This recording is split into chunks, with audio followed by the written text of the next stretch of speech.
Hello students, welcome to vidanko.com। আমি তোমাদের গণিত শিক্ষক শুভময়। আজকে একটি নতুন প্রশ্নের সমাধান নিয়ে আলোচনা করব। চলো দেখে নেওয়া যাক প্রশ্নটি। প্রশ্নে আমাদের সমাকল সমাধান করতে বলা হয়েছে এবং যে ফাংশনটি দেওয়া আছে সেটি হলো tan inverse √1 - x by √1 + x। এক্ষেত্রে যদি ভালো করে লক্ষ্য করি, x এর ফাংশনটি সেটি √1 - x বাই √1 + x ফর্মে আছে এবং এই ভ্যারিয়েবলটি, ফাংশনের ভ্যারিয়েবলটি, এটি একটি অ্যাঙ্গেল ফর্মে আছে। তো এক্ষেত্রে আমরা সলভ করব integration tan inverse √1 - x by 1 + x এর সলভ করব আমরা।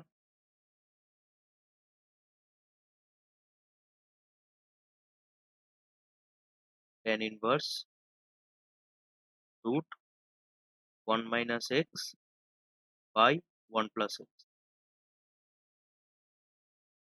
x এর ফর্মকে যদি আমরা ভালো করে দেখি, আমরা জানি যে √1 - cos2θ by 1 + cos2θ equal to tan theta হয় এবং এক্ষেত্রে tan ইনভার্স আছে। আমাদের এটাকে সিম্পলিফাই করতে হবে, এই বড় ফাংশনটাকে।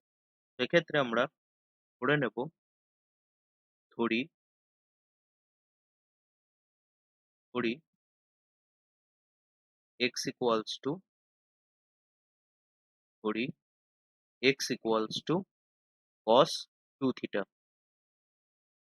তবে dx কি হবে?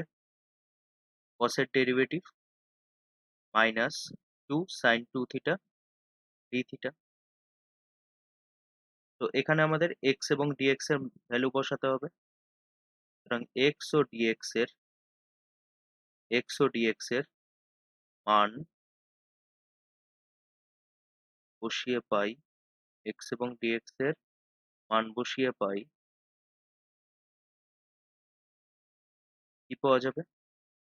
tan inverse √1 - cos2θ by 1 + cos2θ into minus 2sin2θ dθ।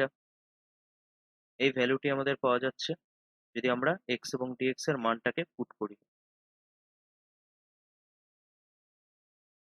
যেহেতু √1 - cos2θ by 1 + cos2θ equal to tan theta, আমরা এখানে এর পরিবর্তে tan থিটা লিখতে পারি এবং এখানে লিখবো মাইনাস 2sin2θ dθ। এক্ষেত্রে রিজন হিসাবে আমরা এটা দিতে পারি যে আমরা জানি আমরা জানি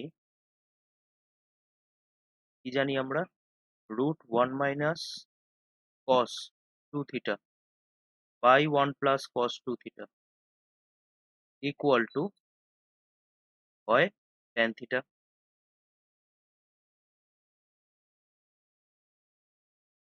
এখান দিয়ে কি করতে হবে নেক্সট? যে যেহেতু -2 একটি কনস্ট্যান্ট এবং এটি মাল্টিপ্লাই অবস্থায় আছে, নিয়ম অনুযায়ী আমরা কি করব? কনস্ট্যান্টকে বাইরে মাল্টিপ্লাই করব এবং tan inverse tan theta equals to theta এবং এটি sin2θ অ্যাজ ইট ইজ থাকবে। এখানে ইন্টিগ্রেশনের সেই প্রপার্টিটি লেখা যেতে পারে যে যেহেতু ইন্টিগ্রেশনের প্রপার্টি অনুযায়ী m fx dx equal to m into fx dx। So এক্ষেত্রে m কে আমরা কি বলতে পারি? ধ্রুবক। m কে আমরা কি বলতে পারি? ধ্রুবক। কে আমরা এখানে বলবো ধ্রুবক। এইবার যদি ভালো করে দেখি, এখানে দুটি ফাংশন মাল্টিপ্লাই অবস্থায় আছে, তো আমাদের এখানে বাই পার্টস করতে হবে।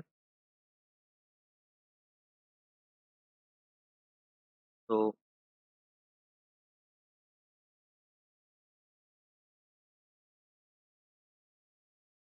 এক্ষেত্রে আমাদেরকে বাই পার্টস করতে হবে। এক্ষেত্রে যদি আমরা বাই পার্টস করি, বাই পার্টস এর নিয়ম অনুযায়ী আংশিক সমাকলন। বাই পার্টস এর অর্থ হলো আংশিক সমাকলন, অর্থাৎ দুটি ফাংশন যদি গুণ অবস্থায় থাকে সেক্ষেত্রে আমাদের এই সূত্র ইউজ করতে হয়, আংশিক সমাকলন। আংশিক সমাকলন কি বলে? দুটি ফাংশন যদি গুণ অবস্থায় থাকে তবে একটির সাথে অপরটির ইন্টিগ্রেশনের গুণফল মাইনাস প্রথমে যেটিকে আমরা ডাইরেক্ট গুণ করেছিলাম সেটির ডেরিভেটিভের সাথে অপর ফাংশনটির ইন্টিগ্রেশনের গুণফলের পুনরায় integration.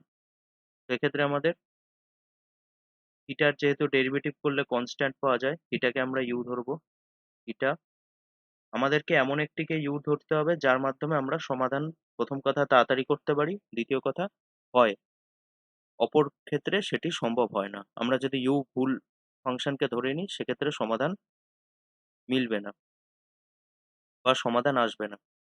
Minus integration D D theta of theta into integration sine two theta D theta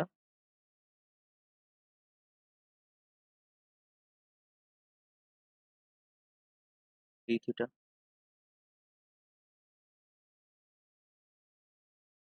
এটি আমরা লিখতে পারি এখানে। এবার আমাদেরকে ইন্টিগ্রেশন সলভ করতে হবে, সিম্পল। এবং আমরা যদি থার্ড ব্র্যাকেটকে তুলে দিই, মাইনাস টু যদি মাল্টিপ্লাই হয়, minus two theta sine two থিটার ইন্টিগ্রেশন কি হয়? Minus cos two theta by two minus integration one, আচ্ছা মাইনাস, যেহেতু আমরা থার্ড ব্র্যাকেট তুলে দিচ্ছি, মাইনাস মাইনাস প্লাস, এবং এখানেও টু মাল্টিপ্লাই হয়ে যাবে, ওয়ান ইন্টু সাইন টু থিটার integration minus cos two theta by two D theta. এই নিয়ম অনুযায়ী, এই একই নিয়ম অনুযায়ী, যেহেতু মাইনাস হাফ আমার ইন্টিগ্রেশনের ভেতরে আছে, এখানে আমার টু টু ক্যান্সেল আউট হয়ে যাবে, মাইনাস মাইনাস প্লাস, ডাইরেক্ট আমি লিখতে পারবো থিটা কস টু থিটা। এক্ষেত্রে আমার মাইনাস হাফ বাইরে চলে যাবে, so minus plus minus two into half cancel out, integration of cos two theta D theta. Next আমাদেরকে কস টু থিটার ইন্টিগ্রেশন বার করতে হবে।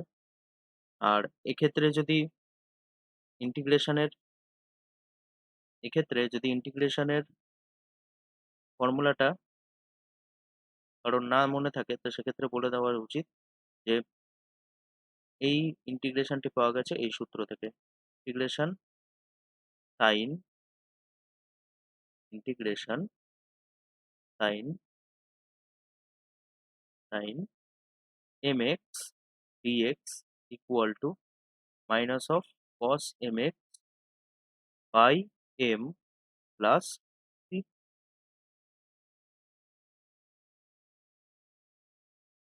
সাইন এম এক্স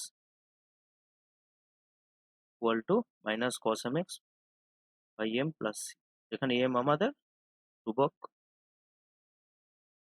ওকে, এবং এখানে আমরা theta equal to cos two theta minus sine two থিটার integration, sorry cos two থিটার integration sine two theta by two plus C, অনির্দিষ্ট সমাকলের লাস্টে আমাদের সি অ্যাড করতে হয়।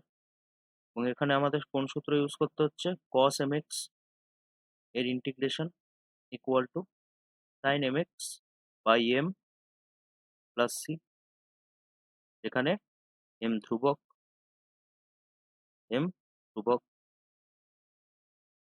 কিন্তু আমাদেরকে এটাকে এক্স এর ফর্মে কনভার্ট করতে হবে। তো আমরা এখানে পূর্বে কি ধরেছিলাম? আমরা যদি দেখি, আমরা পূর্বে ধরেছিলাম X equal to cos two theta, right? তো আমাদেরকে তার মাধ্যমেই এক্স এর ভ্যালুগুলো বার করতে হবে। তো এখানে যদি দেখি, যেহেতু X equal to cos two theta, তো two theta equal to cos inverse x, theta equal to half cos inverse x, sin square theta plus cos square theta equal to 1, সুতরাং sin 2 theta equal to, এই সূত্র অনুযায়ী বলা যায় √1 minus cos square 2 theta, এখানে যদি আমরা cos 2 থিটার ভ্যালু পুট করি, সো আমরা sin 2 থিটার ভ্যালু পেয়ে যাব।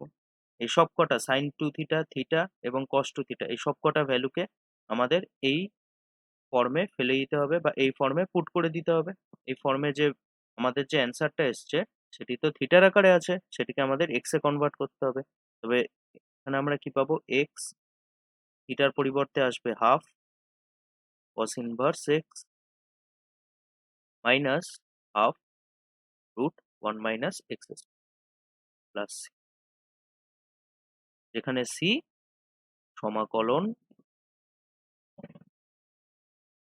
ধ্রুবক, যেখানে সি সমাকলন ধ্রুবক।